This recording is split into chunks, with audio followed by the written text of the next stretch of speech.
우리가 욥기 1장, 2장을 통하여서 한 우리가 2주 정도 천상회의에서 일어난 결과로 인하여서 욥이 정말 상상할 수 없는 그런 큰 고난을 당하는 것을 봤습니다. 자기 재산이 다 날아갔죠. 그 가축이 11,500마리 하루아침에 그것도 동시에 다 날아갔죠. 그리고 자녀들 7.3녀가 한순간에 다 죽었습니다. 우리는 뭐 아들이 밖에 나서 코피 맞고 와도 그 나가서 그 코피만 이렇게 쏟아도 생야단이 그 7.3녀가 다 죽고 얼마나 고통스럽겠습니까? 거기서 또 끝나는 게 아니지 않습니까? 사탄이 끝까지 물고 늘어져서 이 사람이 아닐 정도로 건강에 고난을 당했습니다.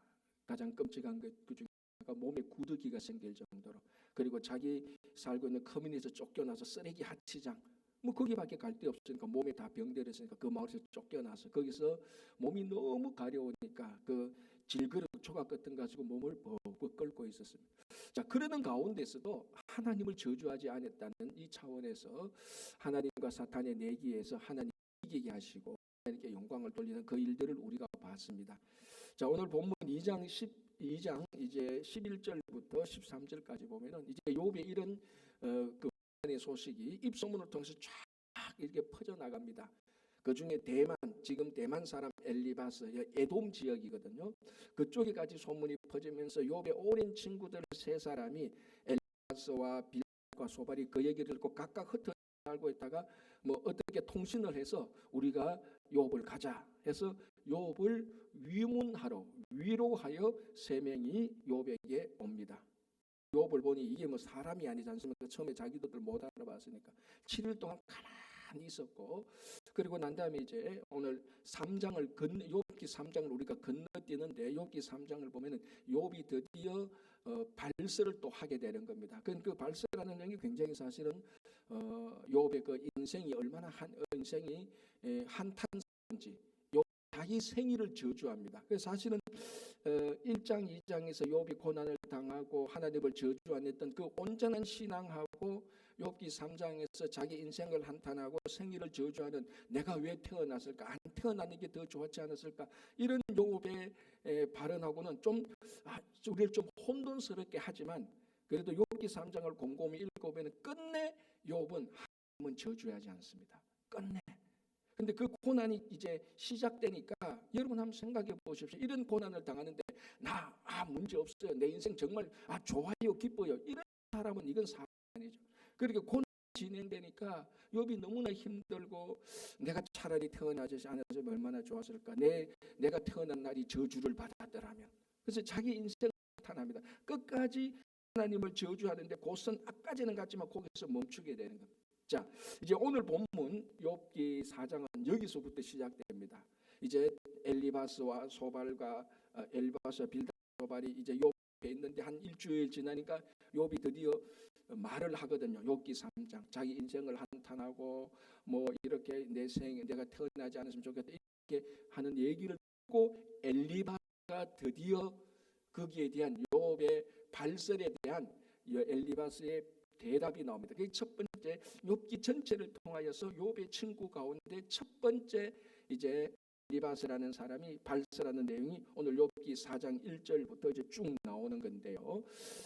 자, 그런데 원래 이제 이런 내용들이 전부 다 시로 되어 있습니다. 시로 되어 있습니다. 운문체라는 겁니다. 우리가 보기에는 다 대화겠지만 이게 사실은 시편 행식으로 시로 되었기 때문에 굉장히 많이 비유나 언유나 과장이나 이런 것들이 굉장히 많습니다.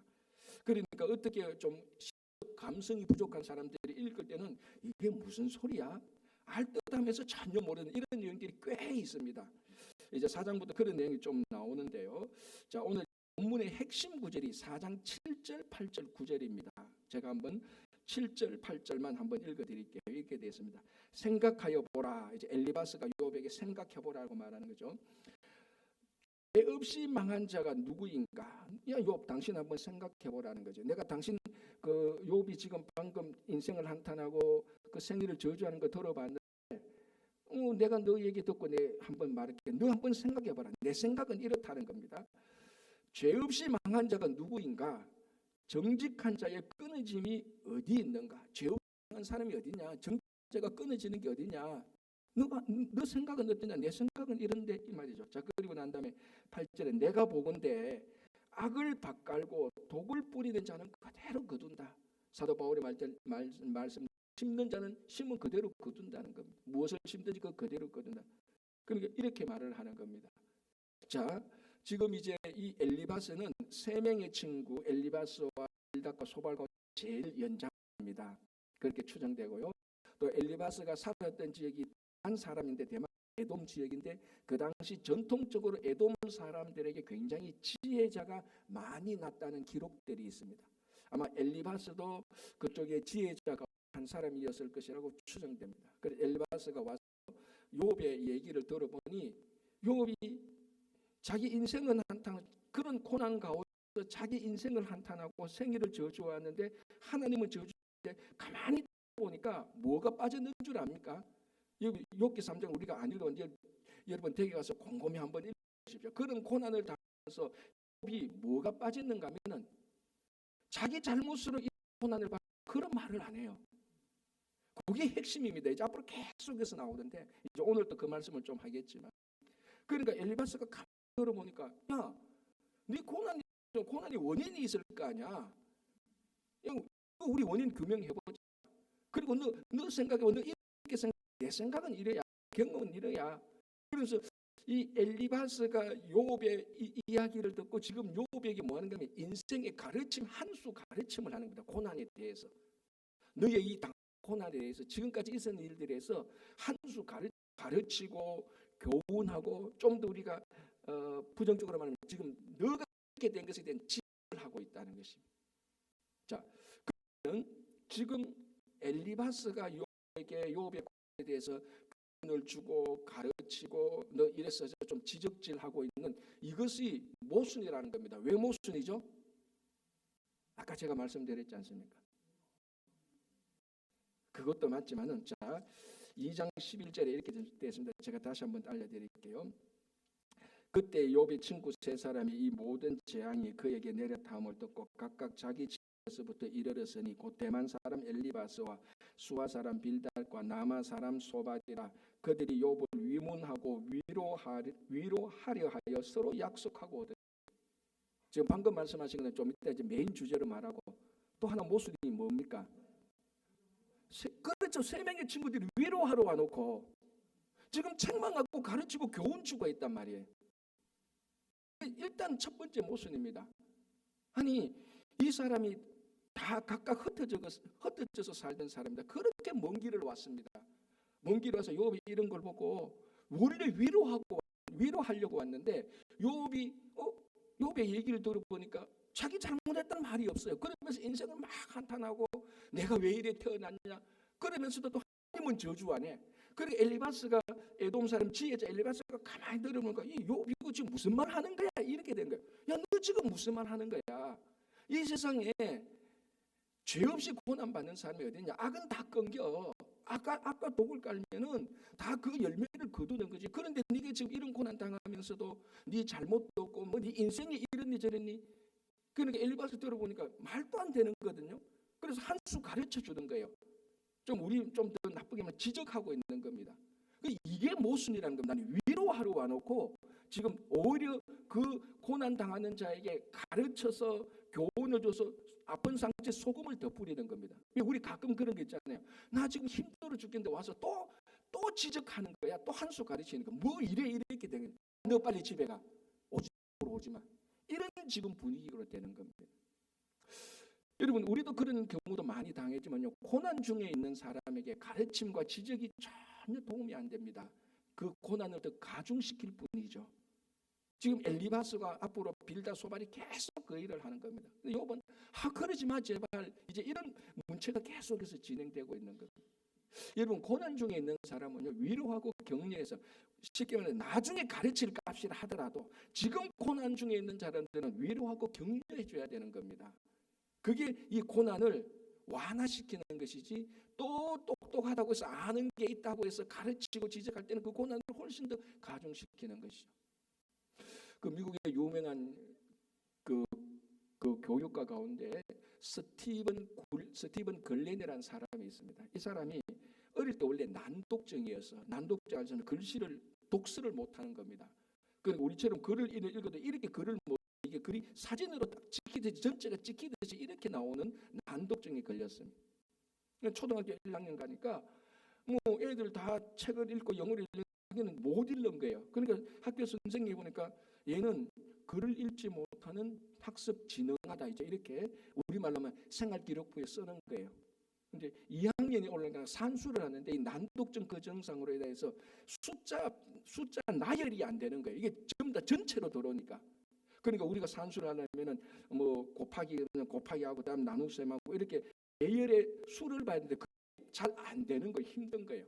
그래도 2학년 선생 얘는 글도 못 읽고 아직 글도 못 읽고 산수도 못 한다. 얘는 굉장히 무능력한 아이다. 이렇게 올라가는 거예요. 이제 3학년이 되니까 1학년, 2학년 때 이제 선생님이 넌 이런 게 문제야. 읽지도 못해. 넌 산수도 못해. 이게 이제 자기한테 큰 트라우마로 오니까 3학년 되니까 말도 안 하는 거예요. 그래서 학교 가면 제일 뒤에 앉습니다. 왜? 선생님이 스티븐 일어나서 읽어봐. 스티븐 여기 나와서 이거 한번 더하기 빼기 해볼래? 그거 지적 안 달라고. 그러니까 말도 안 해. 그래서 3학년 선생님 볼 때는 얘는 말도 없고 글도 못 읽어 산수도 못해. 얘는 이제 이 학교에 더 이상 이제 정상적인 교육이 어렵다 정도로 학습 지지 무능력자라고 생각 기록 붙습니다. 4학년 또 그렇게 갑니다. 5학년이 되는데 담임 선생님이 바뀌었어요.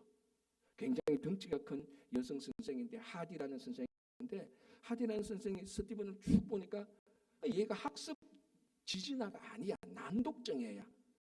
여러분 난독증하고 학습을 못한다는 건 다른 겁니다. 그죠? 근데 이제 선생님 가보니까 난독증아인데 앞에 선생님이 평가해 놓은 걸 가보니까 전부 다 학습 지진아, 무능력자, 학습이 불가능 이런 걸로 다 적겠단 말이죠. 아니 난독증하고 학습 지진하고는 다르단 말이죠. 그래서 하디가 스티븐을 불러서 너는 학습 지진아가 아니야. 너는 보통 다른 아이와 좀 달라. 글을 못 읽고 글을 이상하게 보는 거야. 너는 학습 지진아가 아니고 너는 무능력자도 아니야. 너는 충분히 앞으로 공부를 할 수 있고 다른 방법으로 잘 성공할 수 있어.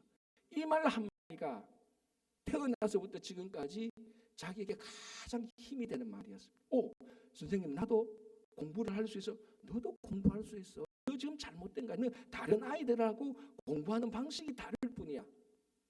얼마나 위로가 되고 용기가 되고 그때부터 희망이 솟기 시작합니다.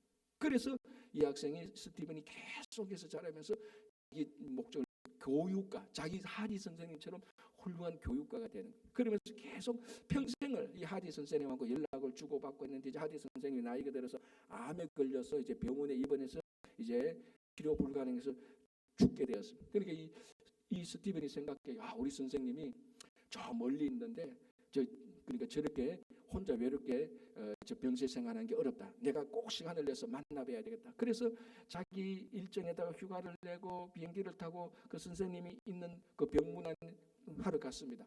아니 가는 거 보니까 그래서 그 병원에 그 도착해서 누구 내가 그 방문하러 왔다니까 기다리래. 얼마를 기다리니까 당신이 701번째래. 하니까 700명이 먼저 와서 기다리고 있다는 거예요. 자기가 혼자 줄 알았는데 그 700명의 명단하고 쭉 보니까 전부 다 이 미국을 움직일 수 있는 사회적인 지도자라는 거예요. 상하원 의원이 수하고 미국 대기업 회장들 중력자들 전부 다 사회적인 지도자. 더 놀라운 것은 이 사람들의 공통점이 뭔가 하면 그 중에 모인 사람 가운데 4분의 3 정도가 초등학교 5학년 6학년까지 전부 다 학습 지진아였다고 평가받았던 애들이라는 겁니다. 놀랍죠? 그럼 이 700명하고 스티븐하고 뭡니까? 똑같이 이 선생한테 만나서 학습 지진아 낙인적 걷고 나는 학교 생활에 적응 못해. 그 학교 생활이 적응 못하는 그 초등학교 학생이 얼마나 힘들고 고난 중에 있으면 고통 중에 있습니까? 그 사람들이 하디 선생을 만나서 위로를 얻고 용기를 얻어서 다 사회적인 지도자가 된 사람이라는 것이 마음을 움직이는 101가지 이야기에 나와 있습니다. 실화입니다. 자, 여러분 한번 보십시오. 이 하디라는 선생님이 스티븐을 만나서 그 학습 평가를 써보고 너는 이런 게 이게 문제네. 너 이거 좀 고쳐야 되겠어. 너 산수를 왜 못해? 이 하디 선생님이 스티븐을 볼 때 한마디도 지적하거나 원인을 규명하거나 가르치려고 하지 않았다. 이 아이가 있는 오해받아서 고통당하고 있는 이 아이를 위로하고 격려하는 겁니다.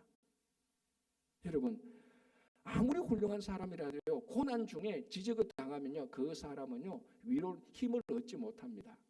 아무리 악한 사람이라 할지라도 고난 중에는 위로가 있어야 그 고난을 헤쳐나올 수 있는 힘을 얻게 되는 겁니다. 가끔 우리도 보면은 내가 고난 중에 당하는데 와서 나를 위로한답시고 와가지고 자기 자랑 실컷 하고 가는 사람, 실컷 가르치고 가는 사람, 아무런 덕이 안 됩니다. 반대로 우리가 또 고난 중에 있는 사람을 찾아가서 이 엘리바스처럼 가르치고 교훈하고 너 이거 이렇게 해야 돼, 저렇게 해야 돼. 그거 이전에 먼저 고난 당하는 자를 위로하고 격려할 때 그 고난에서 나올 수 있는 힘을 우리가 주게 되는 것입니다. 자, 그러면 질문. 아까 제가 말씀드린 것처럼 왜 엘리바스는 위로하러 와서 이렇게 가르침이나 지적을 하고 있을까요? 엘리바스도 알았단 말이죠. 내가 우리가 위로하러 와놓고 하다 보니까 자기 욥을 가르치고 교훈을 주고 있다는 겁니다. 왜 그랬을까? 자, 오늘 7절 8절에 두 문구가 내용은 아니지만 엘리바스가 말하는 방식을 보면은 우리가 알 수 있습니다. 자, 7절 다시 생각하여 보라라고 말합니다. 엘리바스가 욥에게 너 한번 생각해봐라. 네가 고난 당하고 있는 것이 정당한 고난이야.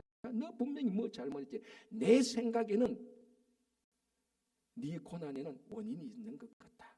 그러니까 지금 엘리바스는 욥의 얘기를 듣고 욥의 생각이 털렸어. 욥기 3장에서 욥의 생각이 털렸어. 내 생각이 맞아. 내가 고난에 대해서 알고 있는 지식이 맞아. 자기 생각을 절대적인 진리로 합리화하고 있는 겁니다. 자기 확신에 찬 겁니다. 고난에 대해서는 내 생각이 맞아. 확실해. 이게 앞서니까 자기 생각이 확실하다고 생각하는 순간에 그걸 가르치기 시작했던 겁니다. 자, 두 번째, 똑같은 맥락인데요. 8절에 내가 보건대 악을 밭갈고 독을 뿌리던 자는 그들. 내가 보건대. 이거는요, 내가 가만히 앉아서 관찰해 본다 이런 차원이 아니에요. 정확한 말은 내가 경험으로 아는데, 내가 내 경험으로 볼 때, 우리도 그런 말 하지 않습니까? 누가 무슨 말 할 때 나도 그거 경험해봤는데 내 경험으로 볼 때는 이런 거야 라고 말하는 바로 그겁니다. 그러니까 단순히 멀리서 바라보거나 바로 옆에서 관찰하는 게 아니고 내 경험에는 이 말입니다. 자, 아까 엘리바스가 에돔 사람이라 그랬죠. 지혜자가 많이 났던 지역입니다. 그러니까 엘리바스는 자기가 지혜자라는 확신이 있다는 겁니다. 그래서 내가 아는 고난에 대해서 내가 아는 확실한 생각, 확실한 지식, 그리고 나도 고난 당해봤어. 이 나이 될 동안 나도 고난이라는 경험을 해봤어. 그러니까 자기 경험과 자기 생각에 자기 지식의 확실함 때문에 욥을 지금 가르치고 있고 욥에게 어드바이스 충고를 하고 있는 것입니다. 그러니까 자기 생각과 자기 경험이 절대적인 진리라고 확신하고 있는 겁니다. 그러니까 무슨 일을 만나도 항상 가르치는 거죠. 나 그거 다 경험해서 내가 경험해봐서 아는데 내가 내 경험으로 볼 때는 이건 이렇고 저건 저런 거야. 그리고 내가 많이 연구를 해서 내 생각에는 너 생각이 틀린 거야. 내 생각이 맞아. 그러면서 충고를 하는 겁니다. 자, 여러분, 이렇게 엘리바스의 자기 생각과 자기 경험이 절대적인 진리라는 확신을 가지고 다른 사람에게 충고를 하는 사람, 이런 사람을 가리키는 전문 용어가 있는데 그 전문 용어가 뭔 줄 압니까? 그게 꼰대입니다. 꼰대. 꼰대가 따로 있는 거예요. 지금 엘리바스는 굉장히 젠틀하게 말하고 굉장히 세련되게 말하고 굉장히 부드럽게 말하는데 가만히 들어보면 지금 엘리바스가 욥에게 꼰대질을 하고 있다는 겁니다. 참 이 말이 그친데 한국에서는 5, 6년 전에요 굉장히 유행했지 않습니까? 그 미국에서도 유행한다는. 이런 꼰대라는 말은 사실은 굉장히 비속어 언어죠. 사실 우리처럼 교양 있는 사람은 안 쓰는 단어예요. 그게, 그죠? 그런데 이제 그게 일상 용어가 되어버렸어요. 우리 학교에서도 꼰대라고 하는데 꼰대는 선생님을 말하는 비속어 이런 거 언어, 그리고 그 커뮤니티의 노인들, 심지어는 아버지를 말하는 그런 언어가 꼰대입니다. 사실 굉장히 안 좋은 말인데 그게 한국에 막 유행이 되어버리니까 일상 용어가 되어. 꼰대가 뭐냐니까 바로 엘리바스가 그건 거예요. 내 생각이 확실해. 내 경험이 확실해. 너 틀렸어. 너 내 말 들어. 이거 이런 거야라고 말하는 게 그게 꼰대라는 것입니다. 그 2020년 미주중앙일보, 우리가 미주중앙일보, 한국일보 보지 않습니까? 미주중앙일보예요. 재밌는 아티클이 났어요. 그게 뭐냐면 라떼는 말이야 이러면서 다 알잖아요. 이제는 영어로 라떼 이즈 horse. 라떼는 horse다. 그 뭐냐 내 때는 말이야. 그럼 자기 경험 때는 이래 있고 자기 경험이 오르니까 지금 젊은 사람들이 너희들 잘못돼서라고 계속해서 충분한 사람들 아닙니까? 그런 사람을 꼰대라고 하는데 그에 대한 아티클이 났는데요. 뭐 그에 대해서 쭉 설명을 하면서 이민 꼰대의 자기가 이민 생활이 꼰대인지 아닌지 하는 12가지 항목을 기록해 놨어요. 당신이 이 가운데서 5개나 6개 이상이면 이민 꼰대가 될 가능성이 있고 9개에서 10개 해당되면 당신은 거의 꼰대라고 생각하면 맞다라는 게 있습니다. 그 12개를 다 말하지 않고요. 오늘 이 본문과 관련된 가운데요. 한 3개만 말씀드려요. 여러분 여기 해당되면 100% 여러분 이민 꼰대입니다. 자, 5번째 항목. 1, 2, 3, 4, 5번째 항목. 딱 사람을 만나면은 본인이나 자녀들의 학력을 소개하고 무용담처럼 이야기한다. 해당됩니까? 꼰대될 가능성이 있죠. 7번 항목 볼게요. 본인 또는 가족의 이민 생활이 모범이라고 믿고 소개한다. 7번 항목. 9번 항목 볼게요. 나이와 상관없이 나는 더 이상 배울 것이 없다고 생각한다. 정확히는 안 맞지만 뭔가 내하고 비슷한 게 있네. 아니면 누가 생각나는데 이런 생각이 있죠. 자, 여기에 공통점이 뭡니까? 다 자신이 잘났고 자기가 살아온 경험이 맞다는 확신의 베이스가 깔려 있는 거예요. 야, 내 이민생활 50년 사는데 나 다 경험해서 이게 맞아. 이 경험이 맞아. 물론 경험이 맞을 때가 있습니다. 그죠? 그러나 그 경험을 절대 진리화하고 그것을 마치 교조처럼 마치 신경처럼 생각하면서 어떤 자기 고백처럼 생각하면서 모든 만나는 사람한테 이래야 돼 저래야 돼라고 말하는 게 이민 꼰대입니다. 자, 중요한 것은 이런 이민 꼰대는요, 아무리 자기가 좋은 말을 해도요 다른 사람들한테 절대로 위로되지 않습니다. 어떨 땐 들어보면 이야기가 다 맞아요. 들어보면 그렇지 나도 저렇게 다 맞는데 집에 와서 생각하면 기분이 나빠. 왜? 꼰대 이야기를 들었거든요. 꼰대 얘기 가운데 틀린 말 없어요. 다 맞아요. 자, 오늘 우리 좀 이따 엘리바스가 했던 말 틀린 말 아니거든요. 다 맞아요. 다 맞는데 기분이 안 좋아. 왜 그럴까? 꼰대 말에는 위로가 없거든. 격려가 없거든. 자기 가시와 자기 자랑밖에 없고 자기 확신밖에 없어. 자, 문제는 신의 꼰대가 문제예요. 야, 내가 기도 얼마나 많이 했는데. 야, 내가 옛날에 금식 얼마나 많이 했는데. 야, 우리 옛날에 철야 한 30년 했잖아. 야, 옛날에 성경 내가 얼마나 읽었어. 그러니까 너 신앙생활 이러면 안 돼. 여러분 자칫 잘못하면 이거 다 신앙 꼰대가 있는데 듣고 보니까 목사님, 장로님, 권사님 이야기 다 맞습니다. 집에 가서는 절대로 그렇게 안 해. 왜? 들은 말이 기분이 나쁘거든. 내가 저렇게 신앙생활 해도 막 위로가 되고 격려가 되고 이렇게 되는 거예요. 사람의 하나님을 가까이 갈 수 있도록 하나님을 만날 수 있도록 위로하고 격려하는 말이 아니고 가만히 듣고 보면 자기 신앙을 열심히 했다는 자기 자랑이야. 자기 과시야.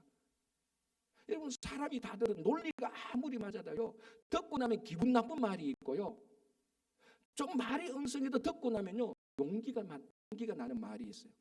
그 안에는 뭔지 아닙니까? 위로가 있느냐 없느냐는 겁니다. 지금 엘리바스 말이 다 맞다는 거예요. 여러분 앞으로 빌다 소발 얘기 쭉 나오지 않습니까? 읽어보십시오. 여러분 이게 자문의 지혜처럼 다 맞는 말이에요. 그런데 들어도 집에 가만히 듣고 나면은 이 자문을 읽을 때는 힘이 나는데 이 새 친구 말을 읽으면은 뭔가 모르게 힘이 안 나. 왜? 다 꼰대거든. 그래서 우리가 이런 신앙의 꼰대가 되어서는 정말로 안 되는 거예요. 자, 이런 엘리바스의 이런 이제 교훈의 가르침의 두 번째 문제가 뭔가 하면요. 자기 경험하고 자기 지식이 절대적인 합리화가 돼서 자꾸 다른 사람한테 똑같이 적용시키려고 합니다. 오늘 보십시오. 엘리바스가 경험했던 것, 엘리바스의 경험하고 욥의 고난하고 다릅니까? 같습니까? 100% 달라요. 왜? 엘리바스가 했던 말 볼 때는 이제 좀 이따 또 보겠습니다. 엘리바스가 자기가 겪었던 고난은 전부 다 자기가 잘못해서 죄 때문에 겪은 고난이에요. 욥의 고난은 그거 아니잖아요. 우리가 앞에서 충분히 봤지 않습니까? 그러니까 욥의 고난하고 자기 고난이 다르단 말이죠. 그런데 엘리바스는 자기 고난이 절대 진리야. 그래서 욥에게 자꾸 적용시키려고 하는 거예요. 우리가 옆에서 가만히 볼 때는 엘리바스 말이 맞아. 맞는데 욥에게는 안 맞는 말이에요. 그래서 이렇게 해서 계속 가르치는 거요. 계속 자기 경험이 절대 진리하러 다른 사람을 가르치는 거, 다른 사람을 힘을 주고 희망을 주는 게 아니고 계속해서 상처를 주게 됩니다. 이때는 계속해서 상처를 주게. 욥기 한번 쭉 내용을 보면요, 욥이 이 세 친구로부터 단 한 번도 위로, 단 한 번도 힘과 용기를 얻은 적이 없습니다. 세 친구의 말이 다 맞지만, 여러분 우리가 그 유명한 내 시작은 미약하으나 내 자녀는 심히 창대하리라, 이거 세 친구가 했는 말이에요. 욥이 했던 말 아니에요. 우리가 얼마나 이 말씀을 중요하게 여깁니까? 이 말씀도요, 꼰대 말이 될 때는요 기분이 나쁘다는 것이.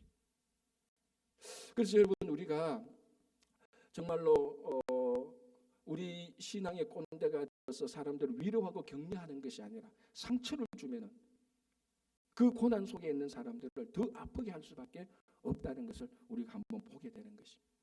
자, 이제 우리가 이 내용 한번 보겠습니다.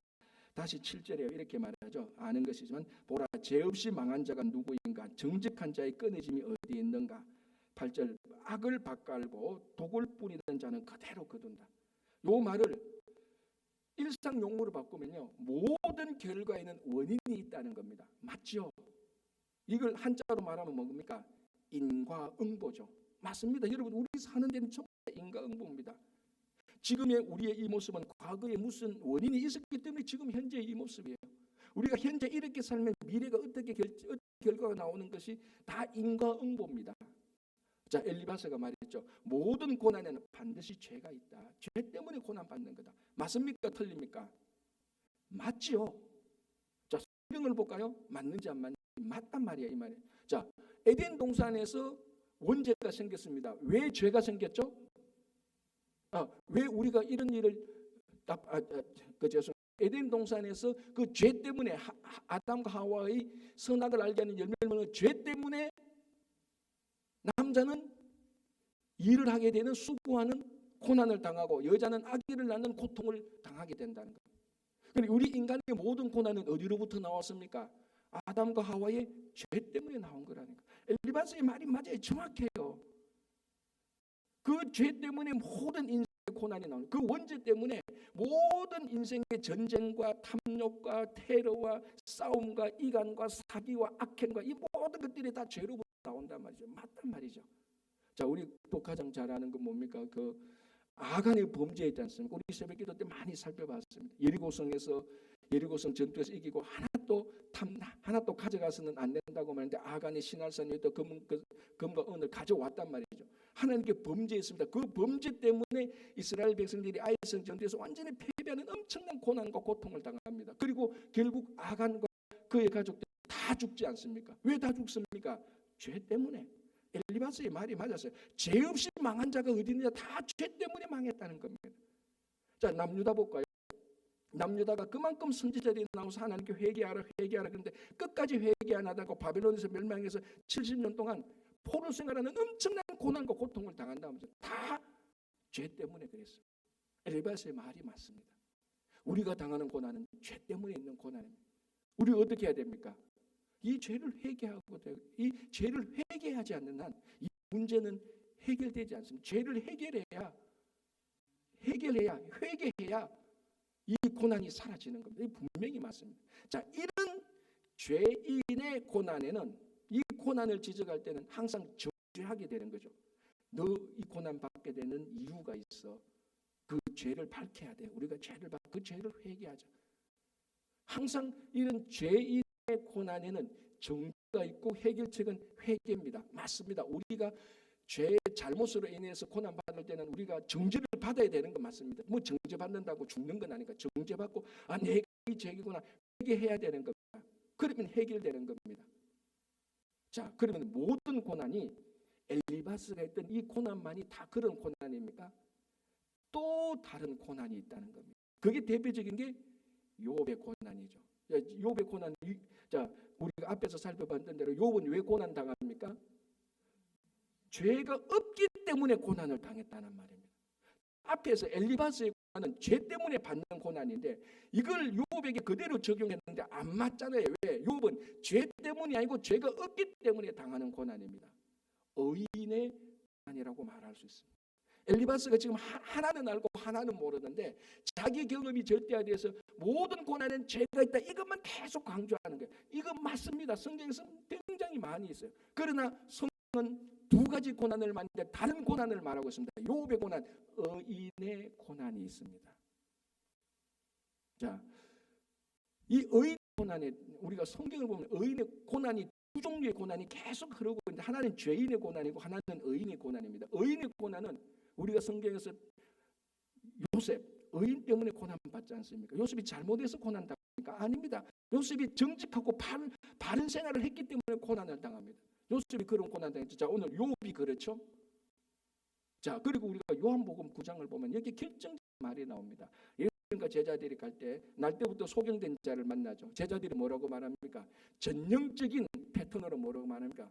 선생님, 이 사람이 소경된 것이 누구의 죄 때문입니까?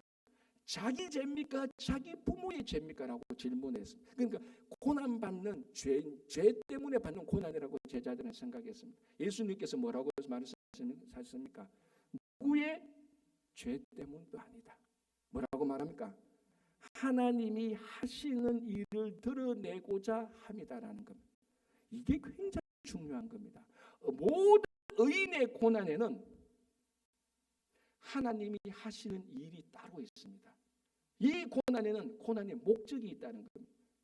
자, 예수님의 고난 보십시오. 예수님이 죄 때문에 고난 받으십니까? 예수님은 죄가 없으신데 고난 받으시고 십자가에 돌아가셨습니다. 왜?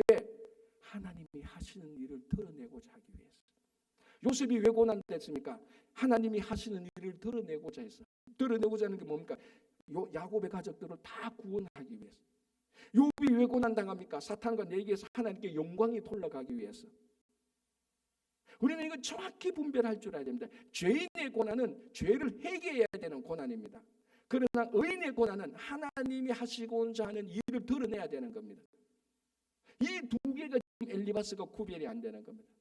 그래서 죄인의 고난은 항상 정죄가 있습니다. 회개하라고 정죄합니다. 선지자처럼 회개하라, 회개 정죄합니다. 그러나 의인의 고난에는 회개하라고 정죄가 아니라 그의 고난에는 하나님의 목적이 있구나. 우리 같이 견디자. 거기는 위로와 격려가 있어야 되는 겁니다. 이 두 개를 정확히 구별 못하고 엘리바스는 의인의 고난인데도 계속해서 정죄를 합니다. 왜? 그런 정죄는 위로가 없거든요. 그러니까 이런 얘기를 들으면 들을수록 욥은 더 괴로워지는 겁니다. 여러분, 우리의 고난 가운데서도 우리가 잘못해서 받는 고난이 있죠. 회개해야 되죠. 그 죄를 회개하지 않는 한은 문제는 해결되지 않아서 회개해야 됩니다. 그러나 어떨 때는 하나님께서 내가 받는 고난을 통해서 하나님의 더 큰 목적을 이루기 위한 고난이 반드시 있습니다. 가장 대표적인 게 우리의 신앙을 성숙하게 하기 위하여서. 죄가 없음에도 하나님께서는 우리를 고난으로 돌아가기 위해서 한 단계 두 단계 더 성숙하기 위한 하나님의 목적이 있다는 겁니다. 여기에 이런 고난을 당하는 자들에게는 계속 위로하고 격려해야 됩니다. 좀 더 견디자. 하나님의 목적이 있을 거다. 이 고난을 통해서 하나님의 영광이 나타나기를 우리가 기도합시다. 그렇게 위로하고 격려해야 되는 겁니다. 엘리바스가 지금 위로하고 격려를 받았던 욥의 고난에 계속 정죄를 하고 있다는 겁니다. 자, 사순절 기간이고 우리가 이제 이번 주 말고 다음 주간에는 또 고난 주간입니다. 우리는 늘 두 가지 고난을 생각해야 됩니다. 내 고난이 나의 잘못과 죄로 인한 고난이면요, 그건 정죄받아서 회개하면 되는 겁니다. 그러나 그게 아닌다면 이 고난을 통해서 하나님이 하시고자 하는 일을 드러내고자 할 때 그 목적을 위해서 나갈 때 그게 위로와 격려가 있는 것입니다. 오늘 우리가 이 엘리바스가 욥에게 대한 하는 말을 보면서 우리가 혹시나 많은 욥에게 엘리바스처럼 말을 해서 위로 없는 상처만 주고 있지 않은가? 그런 생각을 한번 해봅니다. 자, 우리가 이사야는 66장으로 되어 있습니다. 전반부가 이사야 39장이고 후반부가 40장입니다. 39장 끝부분이 어떻게 끝나는 줄 압니까? 이사야 선지자가 너희들은 바벨론에게 멸망할 거라는 겁니다. 죄를 지어서. 그래서 후반부 시작할 때 40장 1절이 어떻게 시작하는 걸 알죠? 그 메시아의 테너의 첫 노래 이 가사, 너희는 위로하라. 내 백성을 위로하라 그랬어요. 왜? 지금 이스라엘 백성들이 바벨론에게 포로 당할 것이니까 이 포로 당해서 고난 당하는 자들에게 너희들이 이제 위로하라고 말합니다. 여러분, 하나님이 우리를 향한 본심 가운데 가장 중요한 게 뭔지 압니까? 고난 당한 자에게 하나님의 위로가 있다는 것입니다. 그래서 이 사순절 기간 동안에 이런저런 이유로 고난을 우리가 당하게 될 겁니다. 그때마다 우리 잘못에는 우리가 회개해야 되죠. 그러나 그것이 아닌 데는 하나님의 무한한 하나님의 큰 위로를 받으시고 이 고난을 우리가 잘 감당해서 회개하는 고난과 이 고난을 통해서 내게 드러내고자 하는 하나님의 영광이 나타나는 그런 고난을 겪으면서 좋은 정말 은혜로운 사순절 기간이 되시기를 바랍니다. 기도하겠습니다. 하나님 아버지 감사합니다. 사순절 기간이 되면서 우리가 다시 한 번 더 욥의 고난을 생각하면서 우리 자신을 한번 되돌아봅니다. 하나님, 우리가 당하고 있는 이 고난이 혹 우리의 잘못 때문이라면 그 잘못을 기억나게 하시고 회개하게 하여 주시옵소서. 그러나 그렇지 않은 고난이라면 또 하나님께서 이 고난을 통해서 반드시 하나님께서 하시고자 하는 일을 드러내어 하나님께 영광이 되는 고난이 되게 하여 주시옵소서. 예수님 이름으로 기도합니다. 아멘. 486장 찬송합니다.